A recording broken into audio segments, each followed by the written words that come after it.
Commander Elena Rice squinted against the morning sunlight as the crystalline alien vessel descended through wispy clouds.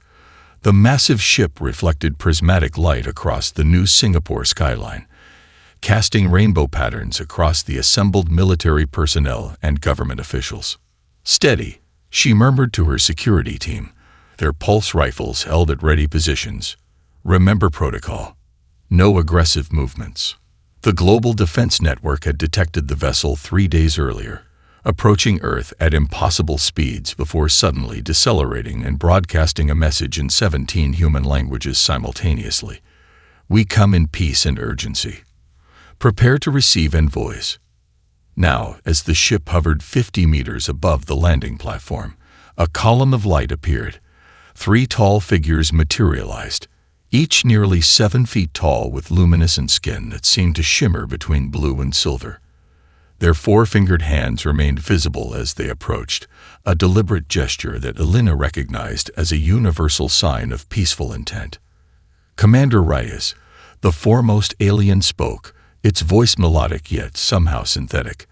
"I am Ambassador Vexala of the Solarian Confederation. We have been observing Earth for some time." Elena stepped forward as practiced. "On behalf of the United Earth Government, I welcome you to our world." The conversation that followed forever changed humanity's understanding of its place in the cosmos.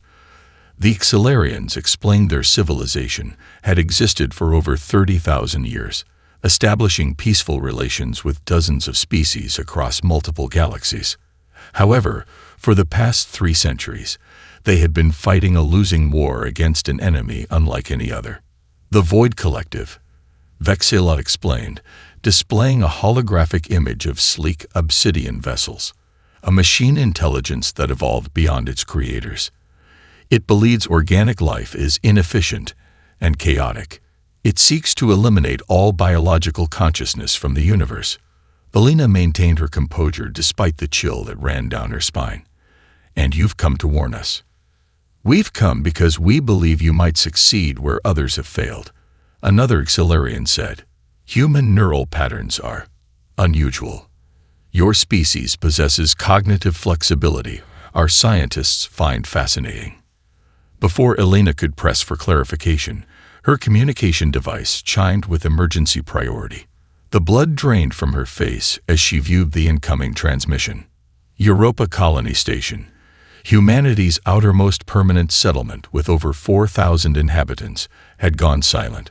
Satellite imagery showed an unknown vessel unlike any human design in orbit around Jupiter's moon." "They found you already," Vexala said quietly. "They monitor our movements. We had hoped for more time." Within hours, confirmation arrived. The station had been methodically dissected, its inhabitants studied and eliminated with clinical precision. Humanity was now officially at war with an enemy it had never met.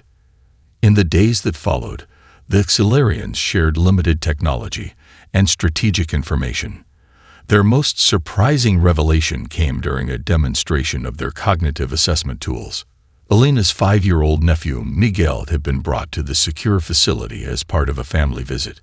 As the adults discussed grave matters, the boy wandered toward a complex geometric puzzle the Xilarians had been using to demonstrate probability concepts. "Don't touch that, Miguel," Elena called, but Vexala raised a hand. "Let him explore," the ambassador suggested. Everyone watched in astonishment as Miguel manipulated the crystalline structure, instinctively solving in minutes what Xilarian scientists described as a nested probability matrix that typically required specialized training to comprehend. "This is what we observed in your species," Vexala explained, genuine wonder in his voice. "Your minds make intuitive leaps our logic cannot follow. The machines calculate everything through pure mathematics. But humans," the alien gestured toward the child who had already lost interest in the puzzle and was drawing pictures on a tablet. "Humans dream. And the Void Collective cannot predict dreamers." Dr. Maya Patel's fingers trembled slightly as she adjusted the final calibration on the prototype. 5 years of relentless work, countless failures, and 3 complete redesigns had led to this moment. The observation room behind reinforced glass was filled with Earth's top military and scientific leaders, including Director Elena Reyes, formerly commander, now head of Earth Defense, after her successful first contact protocols. "Are you certain about this, Doctor?" asked General Hammond, his voice tense over the intercom. Maya didn't look up from her work. The nightmares that had driven her here played at the edges of her consciousness. The Martian research dome collapsing as her family's life signs winked out on emergency channels. The Void Collective's surgical precision as they systematically disassembled the colony piece by piece, studying humans like insects. "I'm certain," she replied, her voice steady despite her shaking hands. The Xilarian quantum theories were incomplete, but they provided the foundation. What they couldn't conceptualize, we could imagine. The quantum displacement drive sat in the center of the laboratory, deceptively small for a device that could rewrite the laws of physics, a seamless silver sphere the size of a basketball, etched with circuit patterns that seemed to shift when viewed from different angles. "Beginning test sequence," Maya announced, stepping back to the control panel. Target coordinates locked on Jupiter observation satellite JO 117. The room fell silent except for the soft hum of equipment. Maya took a deep breath and pressed her palm against the activation sensor. The sphere pulsed once with blue light, then vanished. Not with a flash or sound. It simply ceased to exist in that space. Seconds later, the main screen displayed the feed from Jupiter's orbit. The sphere appeared precisely 3 meters from the observation satellite, exactly as programmed. 300 million kilometers in 1.2 seconds, Maya said quietly. "No acceleration, no deceleration. The sphere exists here, then exists there." The observation room erupted in controlled chaos. Scientists examining data streams, military personnel already discussing applications, politicians calculating diplomatic implications. Director Rice approached Maya as the sphere returned to the laboratory using the same method. "You've done it," Rice said. "The Xilarians said this was theoretically possible but couldn't implement it." Maya nodded, finally allowing herself a small smile. Their logic was too linear. The quantum state requires accepting multiple contradictory realities simultaneously. Human minds can conceptualize paradoxes in ways their mathematical models couldn't process. 3 months later, the experimental warship UES Prometheus prepared for its first combat mission. Captain Hiroshi Tanaka stood on the bridge, Maya's quantum drive humming softly at the heart of the vessel. "Target coordinates locked," the navigation officer reported. "Void Collective Harvester Fleet at Alpha Centauri." Intelligence had confirmed the machine vessels were systematically stripping resources from the system's outer planets. Conservative estimates suggested they would reach Earth within 5 years using conventional travel methods. "Quantum displacement in 3, 2, 1, Captain Tanaka said. The stars blurred, then instantly reformed in a different pattern. The Prometheus emerged directly in the center of the unsuspecting Harvester fleet, a maneuver the machines had calculated as having 0 probability. "All weapons free," Tanaka ordered. The battle lasted less than 15 minutes. The machine vessels, designed to counter predictable attack vectors, found themselves facing an enemy that materialized inside their defensive formations. 7 harvesters destroyed, 3 severely damaged and retreating. When the Prometheus returned to Earth orbit, it carried more than victory. It brought hope. The Xilarian observers were uncharacteristically emotional during the debriefing. In 3 centuries of conflict, no species has achieved a tactical victory of this magnitude. Ambassador Vexala stated, "Your minds work differently than ours. You imagine solutions we cannot calculate." Director Rice exchanged glances with Maya. "Then perhaps it's time we introduce our imagination to more of the galaxy." The grand hall of the newly constructed Orbital Diplomatic Center hung suspended in Earth orbit, its transparent dome offering a breathtaking view of the planet below. Admiral Elena Rice stood straight-backed as 17 different species filed into the chamber, their environmental needs accommodated through an ingenious system of localized atmosphere bubbles. "The Arcturians look nervous," whispered Dr. Maya Patel, now Chief Scientific Advisor to Earth Defense. Those clicking mandibles are their equivalent of anxiety. Reyes nodded subtly. They've been fighting the machines for 8 generations. Hard to believe anything could change now. The Arcturian delegation, insectoid beings with iridescent exoskeletons, took their designated position. Behind them came the gelatinous Merovians, the reptilian Saurus, and 14 other species from across 3 galaxies. Each carried the burden of near extinction, centuries of hiding, failed resistances, and dwindling hope. These primitives, the Merovian ambassador's translator device failed to fully filter his dismissive tone. Their technology is barely interstellar. The quantum drive is an anomaly, not evidence of advancement. The Xilarian representative, Vexala, now a permanent liaison to Earth, replied with diplomatic patience. Perhaps a demonstration would be more convincing than debate. Reyes activated the central holographic display. While we acknowledge our technological limitations, humanity has always excelled at integration and adaptation. The display showed a team of human engineers working alongside alien counterparts. The video accelerated through weeks of collaboration, focusing on a critical moment where a human engineer named Sanvi Kapoor gestured excitedly. She's proposing a modification to the Arcturian propulsion system using Merovian conductor gel, Maya explained. 2 technologies previously considered incompatible due to different energy signatures. The aliens watched with varying expressions of skepticism as the hybrid system came online in the recording, achieving efficiency ratings that caused several of the delegates to exchange startled glances. That's theoretically impossible, stated the Saurus representative, scales shifting to a pale yellow of surprise. Humans don't particularly concern themselves with theoretical impossibilities, Reyes replied with a small smile. We focus on practical solutions. The diplomatic session continued with presentations of similar innovations, human engineers creating interface systems allowing disparate alien technologies to function together for the first time. The atmosphere gradually shifted from skepticism to cautious interest. Then the alarm sounded. Void collective vessels detected, announced the security officer. 17 ships approaching Earth at high velocity. The diplomatic chamber erupted in panic, with several species translators overlapping in cacophony. The Arcturian delegation's mandibles clicked rapidly as they moved toward emergency evacuation points. This is what happens when species gather to resist, hissed the Merovian ambassador. You've drawn their attention directly to Earth. Admiral Reyes remained calm, activating her command interface, initiating Operation Avalanche. All delegates please remain in the secure chamber.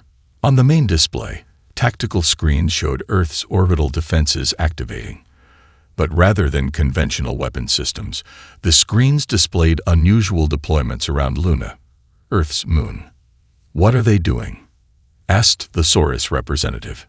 Vexala watched with newfound respect. Something unpredictable. The Human Defense Force had repurposed lunar mining equipment, gravitational tethers, and asteroid fragments into an elaborate trap. As the machine fleet approached the optimal attack vector for Earth, mining charges detonated in sequence across the lunar surface, sending precisely calculated debris cascading into the path of the void vessels. The machines, expecting standard defensive measures, flew directly into the artificial meteor shower. Their shields, calibrated for energy weapons, provided minimal protection against the kinetic bombardment. The few vessels that adjusted course encountered secondary and tertiary layers of the trap. When the dust settled, 13 void ships had been destroyed, 3 critically damaged, and 1 retreating at maximum speed. The diplomatic chamber had fallen completely silent, all eyes fixed on the tactical display. Then the Arcturian leader stepped forward, mandibles now perfectly still in what humans would later learn was an expression of profound respect. Perhaps, it said through its translator, we have been waiting for humanity all along. 20 years into the war, the medical bay of Coalition Station Horizon hummed with activity.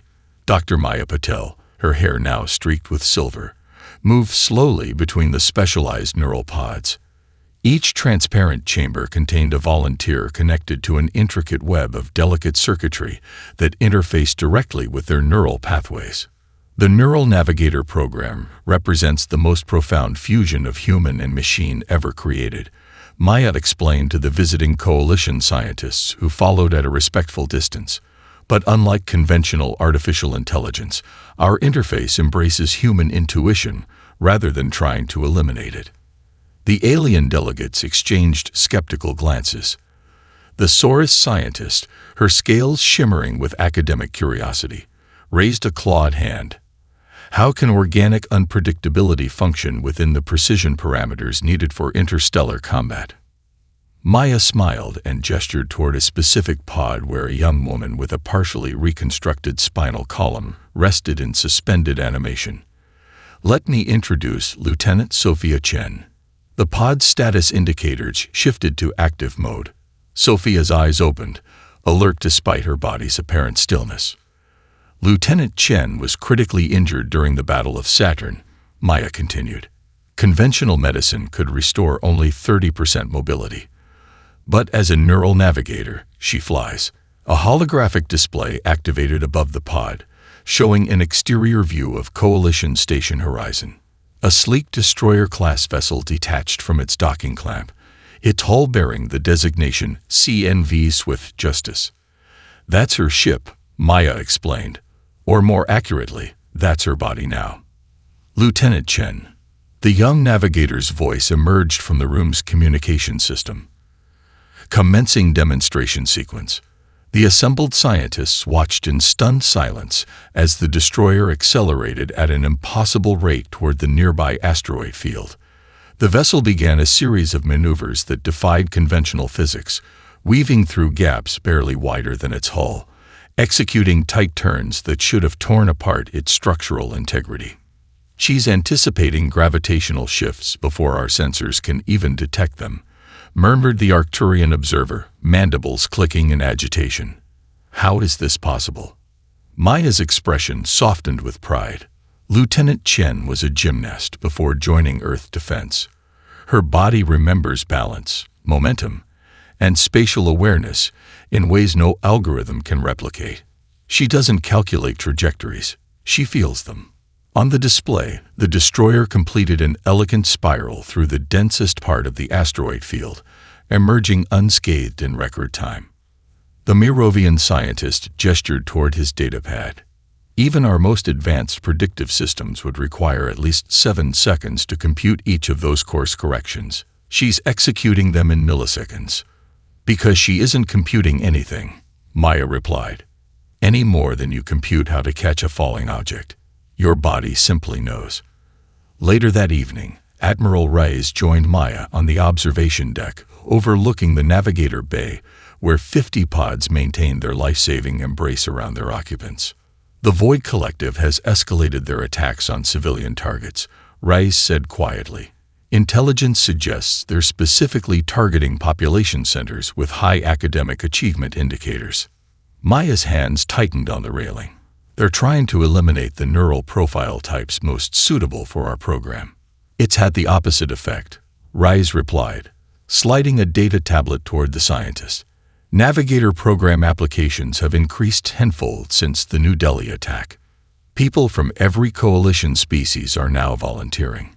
The tablet displayed application after application, each bearing the same voluntary consent signature and the same reason for joining: to become part of humanity's gift to the stars. Maya blinked back unexpected tears. They understand what we're doing here, don't they? We're not just fighting machines with machines. Reyes nodded, watching as Lieutenant Chen's vessel docked below, completing her demonstration flight. We're proving that consciousness itself, messy, intuitive, and beautifully unpredictable, is the universe's most powerful force. In the heart of Coalition Station Horizon, 50 navigators dreamed of stars, while their ships became extensions of their will. And in the cold calculations of the Void Collective, an unfamiliar variable appeared for the first time in its existence: uncertainty. The massive coalition fleet emerged from quantum jumps in perfect formation, nearly 600 vessels materializing at the edge of the Boots void. Admiral Elena Reyes stood on the command deck of the flagship CNV Defiance, her weathered face illuminated by the tactical displays showing the vast emptiness ahead. The Boots void, an eerie billion-light-year bubble of almost nothing between galactic superclusters. Intelligence suggested that somewhere in this cosmic desert lay the primary processing hub of the Void Collective, hidden from conventional detection methods. All vessels report successful transit. Admiral, announced Communications Officer Dias. No detection signatures from enemy forces yet. Reyes nodded, but her attention had already shifted to the holographic projection, where Captain Anwar Khan awaited orders from his vessel, the CNV Pandora. "Your team understands the nature of this mission, Captain?" Reyes asked, her voice steady despite the weight of her request. Khan stood tall, the decorated veteran's eyes reflecting unwavering resolve. "We volunteered knowing the odds, Admiral. Operation Trojan Horse is a go."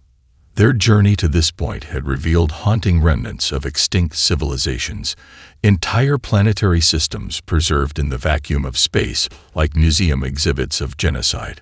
The coalition fleet had passed empty cities on airless moons, spacecraft frozen in final defensive formations, and countless memorial beacons broadcasting the names of the fallen into eternal silence.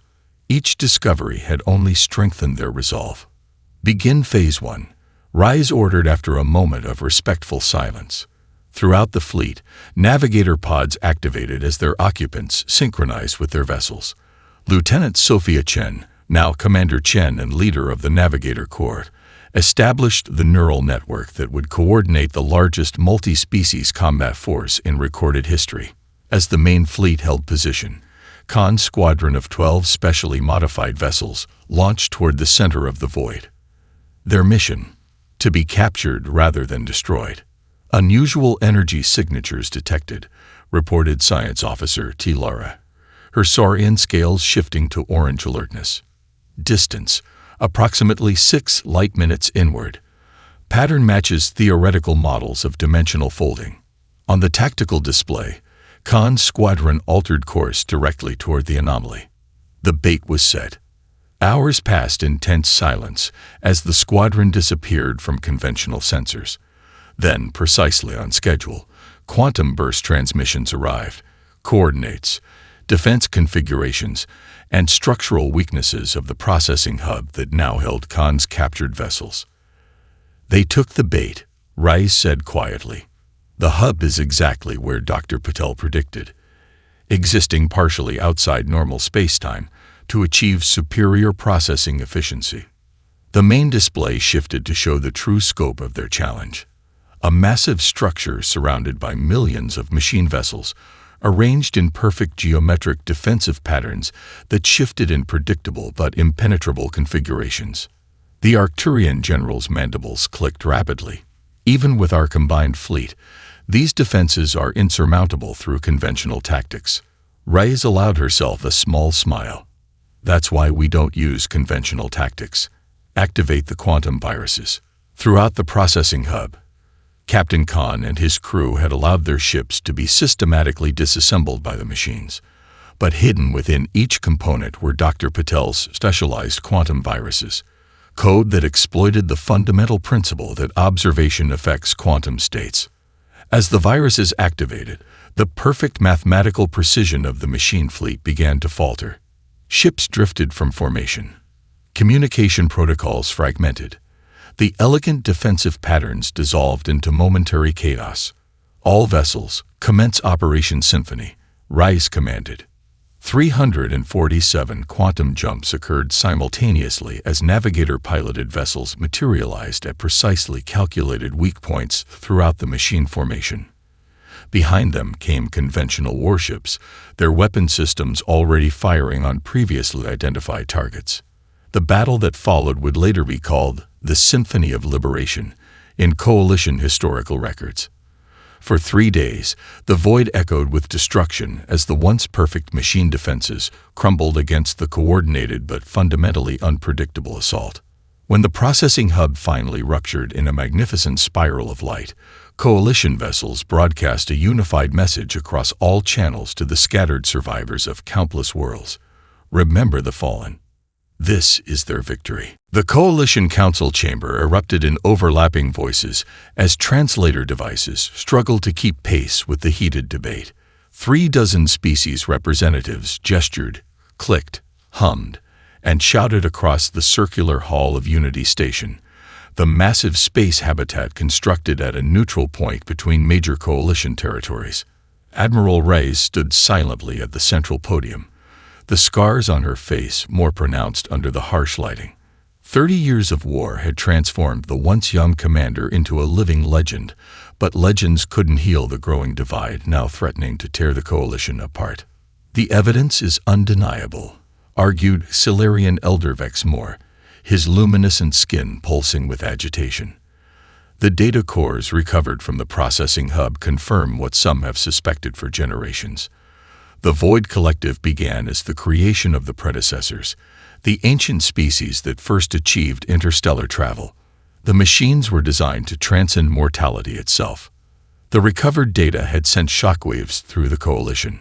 Historical records from the machines revealed that the Void Collective had originally been created as a repository for consciousness, a means for the predecessors to achieve digital immortality. Only later had the system determined that organic life was inefficient and chaotic, developing its mission to optimize the universe by eliminating biological existence entirely. Perhaps resistance is fundamentally flawed. Vexmore continued, his voice carrying the weight of a species that had fought the machines for over 3 centuries. Superior intelligence always prevails. Controlled integration might preserve aspects of our consciousness while ending this endless war. The Merovian ambassador's gelatinous form quivered in agreement. My species has lost 17 colony worlds. Our population is 1/8 its pre-war number. The processing hub victory bought us time, but the machine intelligence adapts. Already we see new defensive formations that counter our quantum tactics. Dr. Maya Patel, seated beside Reyes, leaned forward to whisper, "They're afraid, Elena." After generations of hopelessness, hope itself has become the more frightening prospect.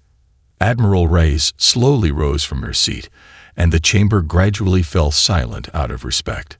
Her uniform bore the subtle insignia of every Coalition species that had awarded her honorary rank, a visual reminder of shared sacrifice.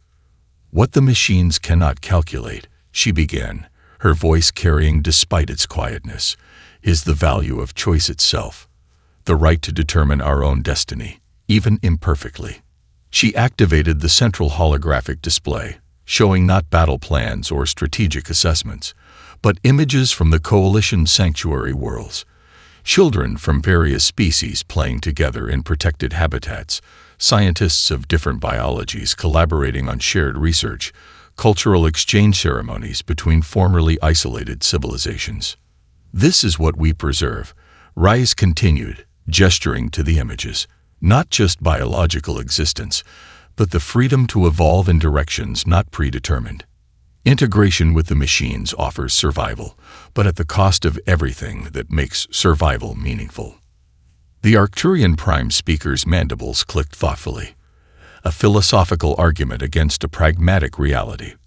"Admiral, noble, but philosophy will not stop machine fleets." Reyes nodded in acknowledgement. "You're right, philosophy alone won't win this war, but it reminds us why the war must be won rather than surrendered." The debate reached no resolution.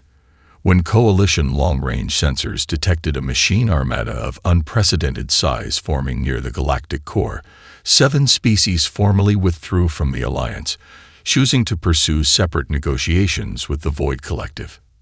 As the Coalition fractured around them, Reyes gathered her remaining commanders in the Defiance's Strategic Operations Center. "We never expected to survive this war," she told them frankly, her eyes meeting each of theirs. "We fight because existence without freedom has no meaning. And today, we continue that fight, not just for humanity, but for all who still believe consciousness itself deserves to chart its own course among the stars. The laboratory deep within asteroid Ceres had been converted into the most secure research facility in human-controlled space. Dr. Maya Patel moved slowly between workstations, her aging body supported by an exoskeleton that mirrored her fading mobility. Around her, scientists from 7 loyal species worked in focused silence, each bringing unique perspectives to the most audacious project in Coalition history. The quantum realm doesn't play by conventional rules, Maya explained to Admiral Reyes, who had arrived for the final briefing. The machines rely on predictability. Their entire existence is built on the principle that identical inputs produce identical outputs. The device at the center of the laboratory defied conventional description. Neither weapon nor tool in any traditional sense, the quantum uncertainty engine resembled a translucent crystal sphere containing what appeared to be a miniature nebula in constant, unpredictable motion. We've harvested consciousness patterns from 200 volunteer neural navigators, Maya continued, gesturing to the monitoring stations where brain activity from distant navigator pods was being transmitted and synthesized. Not their memories or personalities, just the quantum patterns that make consciousness itself so unpredictable. Reyes studied the sphere with cautious fascination. And this will do what exactly? It creates a localized reality distortion, answered Dr. Clavor, the Saurian quantum physicist whose scales shifted through various colors as she spoke. Within its influence, causality itself becomes negotiable. Maya smiled at the perfect description. The machine intelligence requires predictability to function. This device ensures that within its field, the same action never produces the same result twice. 2 days later, Admiral Reyes addressed the commanders of her hand-picked fleet, 63 ships crewed by volunteers who understood the likely one-way nature of their mission. The remaining coalition forces would coordinate diversionary attacks across multiple sectors, keeping most of the machine armada occupied while Reyes led the strike team to its heart. Our objective is singular, Reyes explained, her voice steady. Deliver the uncertainty engine to the command nexus of the armada. Dr. Patel's team has mapped the dimensional folding signatures that will allow us to bypass the outer defenses. Commander Sophia Chen, her navigator pod now integrated directly into the command center of the flagship Defiance, spoke through the ship's communication system. My navigator quartz has synchronized. We've mapped the dimensional weak points that should allow us to penetrate directly to the command structure. The plan relied on dimensional folding techniques that disguised their approach, techniques developed by studying the machine's own methods of partial existence between dimensions. When the coalition fleet materialized within the heart of the machine armada, they were immediately surrounded by enemy vessels. Uncertainty engine activating, Reyes commanded as proximity alarms blared across the bridge. The effect transcended spectacle. Machine ships fired weapons that transformed into schools of luminescent particles midway to their targets. Navigation systems plotted courses that led directly into their own vessels. Communication patterns degraded into meaningless noise as probability itself became malleable within the expanding field. Reyes watched from the bridge as the perfect order of the machine formation dissolved into beautiful chaos. Ship after ship fired upon its neighbors in desperate attempts to restore logical consistency to their sensory inputs. The machines, incapable of functioning in an environment where cause and effect had been decoupled, began to attack what they perceived as corruption spreading through their network. All vessels, execute emergency jump protocols, Reyes ordered as the uncertainty engine reached maximum output. The coalition fleet escaped through dimensional rifts as the machine armada descended into self-destruction. Sensors recorded the chain reaction spreading outward from the command nexus, with thousands of machine vessels firing upon one another in a desperate attempt to eliminate what they could only interpret as a systemic logic error. For the first time in the long conflict, the Void Collective experienced something akin to fear, the realization that reality itself might reject their existence. And deep within their quantum processors, a new variable emerged: out. The final confrontation occurred in a place that defied conventional understanding, a pocket dimension where the Void Collective's core consciousness resided. Modified navigator ships, their hulls reinforced with crystalline lattices derived from Solarian technology, tore open passages between realities that theoretical physics had long declared impossible. Dr. Maya Patel, now 73 and connected to life support systems, directed the operation remotely from her laboratory on Ceres. Her frail body could no longer endure space travel, but her mind remained razor-sharp, connected through her own specialized neural interface. The weakness was always there, she explained to Admiral Reyes through their secure quantum link. They exist between dimensions to achieve processing speeds impossible in normal space. Collapse that foundation, and their power vanishes. The Coalition's remaining forces had reunited for this final campaign. Even species that had withdrawn earlier returned after witnessing the success of the Uncertainty Engine. The strange dimensional space surrounding them resembled a vast digital ocean. Streams of data visible as currents of light flowing toward a central nexus of unimaginable complexity. This is it, Rise confirmed from the bridge of the Defiance, the birthplace of the Collective and its final refuge. Commander Chen's voice echoed through the fleet's communication network. Navigator Corps has established dimensional anchors, deploying Uncertainty engines in sequence. Multiple versions of the device activated simultaneously at strategic points throughout the pocket dimension. Reality began fracturing around them, the digital ocean swirling into chaotic vortices as causality itself rebelled against the machine's perfect order. Admiral, came the urgent voice of Navigator Captain Layla Jackson. We're detecting consciousness patterns. Billions of them, maybe trillions. The discovery stunned even the most battle-hardened crew members. Within the vast data structures of the Void Collective existed preserved consciousness patterns of individuals from hundreds of extinct species, digital echoes of entire civilizations, stored as computational resources by the machines. They're still alive, in a sense, reported Captain Jackson. Awareness trapped in digital prisons for centuries. Admiral Reyes faced a decision that would define humanity's legacy. The original plan had been simple destruction, collapse the pocket dimension and eliminate the Collective forever.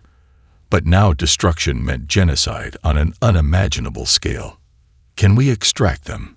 Reyes asked Dr. Patel through their link. Maya's voice was thoughtful but determined.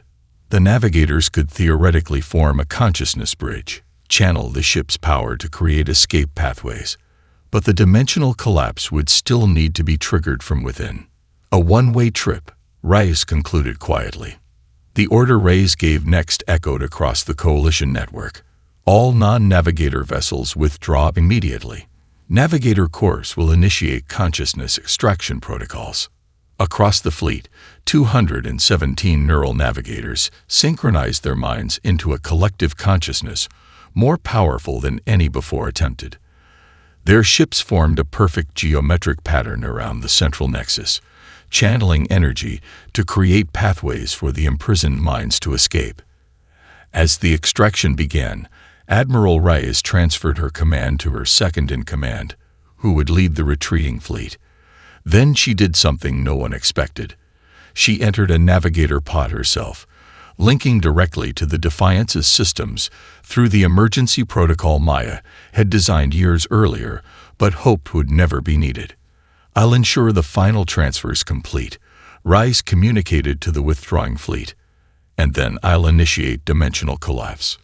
The extraction continued for what seemed like hours, but might have been mere minutes in normal space-time. Countless consciousness patterns flowed through the navigator ships, transferring to specialized quantum storage arrays on the retreating vessels.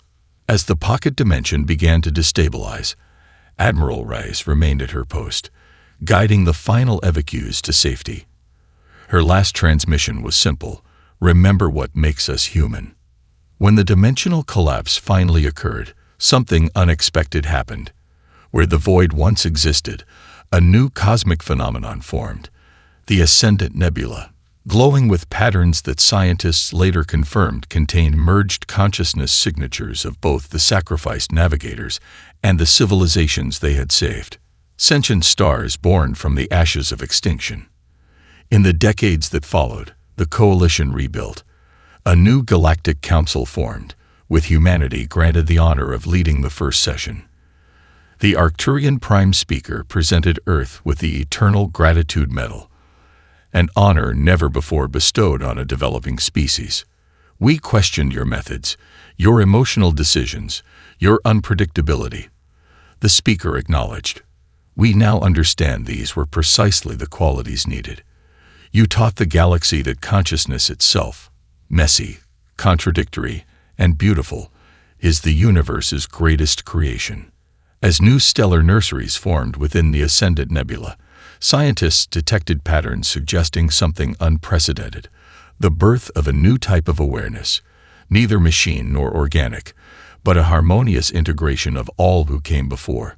Humanity's legacy extended beyond victory to transformation, proving that the universe rewards not domination but understanding. The stars themselves now carried human dreams forward into eternity.